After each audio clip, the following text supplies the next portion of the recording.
Mirza institute of nursing and health ছায়েন্সৰ বিশেষ কাৰ্যসূচী BSc নাৰ্ছৰ বন্তি প্ৰজ্বলন আৰু শপত বাক্য পাঠ অনুষ্ঠান বৰিহাটৰ বৰপতিমাৰ ARJB ফাৰ্মত আয়োজন কৰা হয় এই অনুষ্ঠানৰ প্ৰতিষ্ঠানটোৰ অধ্যক্ষ অনামিকা ভূঞাই সঞ্চালনা কৰা অনুষ্ঠানটোত উপস্থিত থাকে শিশু সাহিত্য ন্যাসৰ সম্পাদক ঋষিকেশ গোস্বামী এপলো ইণ্টাৰনেশ্যনেল হস্পিটেলৰ মুখ্য নাৰ্ছিং বিষয়া পিনাকী বায়ন অসম নাৰ্ছ ধাত্ৰী আৰু স্বাস্থ্য দৰ্শনাৰ্থী পৰিষদৰ পঞ্জীয়ক ডাক্তৰ অভিজিত বসু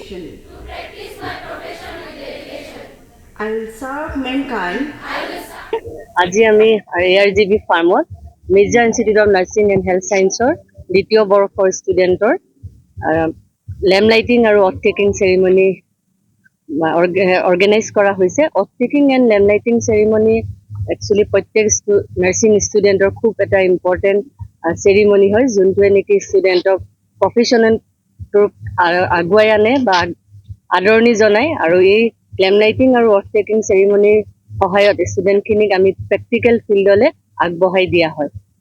আজি আমাৰ BSc নাৰ্ছিং আৰু GNM দুইটা প্ৰগ্ৰেমৰ দুইখিনি ষ্টুডেণ্টে শপত গ্ৰহণ লৈছে।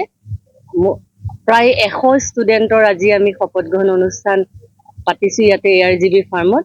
আমাৰ আজি বিভিন্ন আমাৰ চিফ গেষ্ট আছিলে, স্পেচিয়েল গেষ্ট আছিলে, বিভিন্ন ইনভাইটিজ আছিলে, লগতে আমাৰ মাজত উপস্থিত আছিলে ষ্টুডেণ্টৰ অভিভাৱকসকল, পেৰেণ্টছসকল।